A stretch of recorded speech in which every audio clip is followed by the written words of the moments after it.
Hello everyone, my name is Rajdeep Sidhu. Let's begin with Java, which is one of the most widely used programming language. So what is Java? Java is an object-oriented programming language which was developed by James Gosling at Sun Microsystems in 1995. Later it was acquired by Oracle. So it is modeled after C++. It came after C++ with number of benefits. It's small, simple and portable, and it can run on different platforms which has a JVM machine installed. The programs can be it can be running as an application, as a standalone program, or an applet wherein the program can be embedded in a web page that can be run when the page is browsed. So basically Java programs are independent on the type of the computer or the operating system these devices run on. The Java programs works on any type of the compatible device that supports the Java. The JVM machine has to be installed. Why we are learning Java? So Java as a programming language has significant advantages which I will cover in the later slide. So the primary motive behind developing Java language was the need for a portable and a platform independent language so that you could produce the code that could run on a variety of CPUs under the different environment. So how do we execute the Java program? Let's move to the next slide. So a Java programs are first compiled and then they interpreted. The Java compiler will compile the code to the bytecode that's understood by Java. So when you compile the Java source code, that's the .java file, so a Java compiler will generate the bytecode. So what is bytecode? It is a compiled Java program with a .class extension. Then your JVM will interpret this bytecode into the computer code so that the machine is able to understand. So while interpreting, the interpreter executes the code line by line. The Java interpreter executes the Java code directly on any machine on which JVM is being installed. So on any machine where JVM is installed, your Java program will work the same way for all the machine irrespective of the operating system.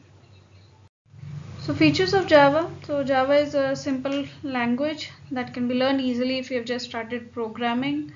So it's designed to be easy for the programmers to learn and use effectively. So the syntax is easy to understand. It's architecture neutral. It's object oriented in nature. So different features like abstraction, encapsulation, polymorphism and inheritance, which we will cover. It's distributed. So Java is basically used to develop the application that can be distributed among the different computers. It's designed for distributed environments of the internet because it supports the different internet protocols. Then it's compiled and interpreted. So as we already discussed, your compiler will convert the code to the bytecode, and then the JVM will interpret this bytecode into the computer code. It's statically typed, it's multi-threaded in nature, it supports multi-threading. So we will cover in detail garbage collection, wherein how it relieves the objects which are not used in the memory. It's portable in nature. So portability, it refers where the programs developed on one computer can be run on another computer, which might have different platforms. So portability is the ability of the program to run on any of the platform without changing the source code of the program. It's high performance in nature. So we will cover this later. It's robust, it's secure. So when we say secure, security is basically so Java has built-in security features that verify that the programs do not perform any destructive task like accessing the files on a remote system.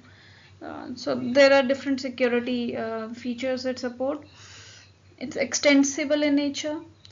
It's easy to scale up the application later on. It's well understood.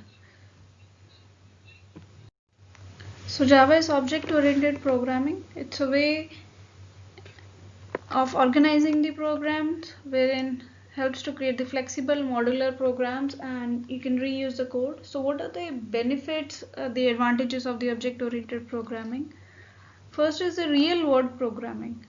So in the real world, basically you create a basic structure of the program and then you start extending the functionality of your program as per the requirement. So the object-oriented approach, basically it models the real world more accurately than the conventional and the procedural approach. So reusability of the code. So when you say reusability, it's a way wherein the program can reuse the existing components, and it not only helps the reducing the effort of recreating the component, but also reduces the chances of introduction to the errors in the various modules. Then the modularity of the code. So when we say modularity, so it means that the objects can be maintained independent of the other objects. So all these objects are independent of each other and they can be maintained separately. And then you can make modifications in the required object without affecting the functionality of the other objects. Resiliency to change. So resiliency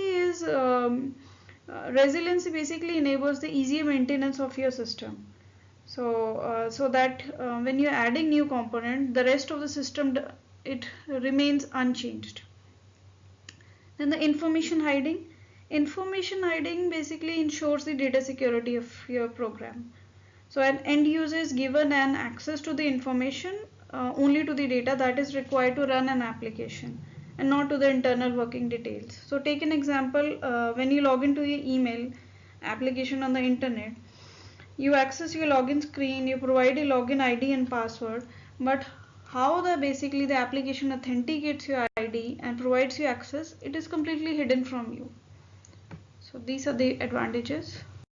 So classes and object. So what is a class? A class, it basically defines the structure and the behavior of an object or a set of the object.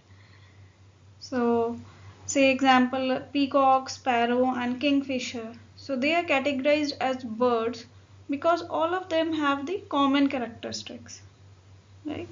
So similarly in a university, so all the students have the similar attributes. Then what is an object? Object is the basic building block of the OOPS. So you develop the independent entities that have a specific state as in the set of the attributes and the value of the attributes. Say your book may have the attribute as in size, pages, etc. Behavior of an object, it refers to the change of the state over a period of the time.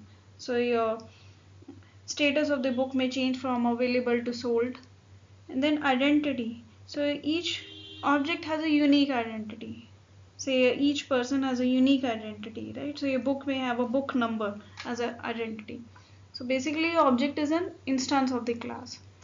Say like furniture is a class, and a class, your table, chair, stool, etc., they are the objects. So this is a simple hello world program wherein you create a Java source file with extension .java. So you have each program is enclosed in a class definition. If you see class hello world, so you save it with the same name hello world.java. And then you have a main method where main method is the first method that is required to run. So if you see the syntax is quite similar to C, wherein you have the braces for the blocks, semicolon after each statement. But one difference is here that Java is case sensitive in nature. So your upper and the lower case does matter. So compiling and running a Java program is very easy after the JDK installation. So you basically open a command prompt window and go to the directory where you have saved this Java program, and then you type javac hello world.java. Hello world is the same name of the class, if you see we had created, and then you press enter. If there are no errors in your code, your command prompt will take you to the next line. It's successful. Now you type Java, name of the program, to run your program. So it starts the JVM and it will run the main method, and then you will be able to see the result printed on the window. So if you see in the system.out.println, in the output we had mentioned in the double quotes as hello world. So hello world is printed here. So if you see, I have listed on some of the differences between C++, Objective-C, Ada and Java. So encapsulation, so all of them support encapsulation. Inheritance supported by, not supported by Ada. Multiple inheritance. So if you see here, Ada as well as Java. So in Java, multiple inheritance is not supported. You have the concept of interfaces. Polymorphism is there with all the languages. Binding, so early and late binding if you see. So C++ and Objective-C supports both. Ada supports early and Java supports late binding. Then concurrency. Concurrency we will cover in detail, but as of now, if you understand, Java supports the concurrency, as well as Java supports garbage collection, which we will cover in detail. Genericity, no. Class libraries, yes. So Java also supports the class libraries. So these are some of the significant changes, some significant differences for reference. That's all for today. If you have any queries, don't forget to comment. Also, do like, share and subscribe to my channel for more videos upcoming on Java. Thank you.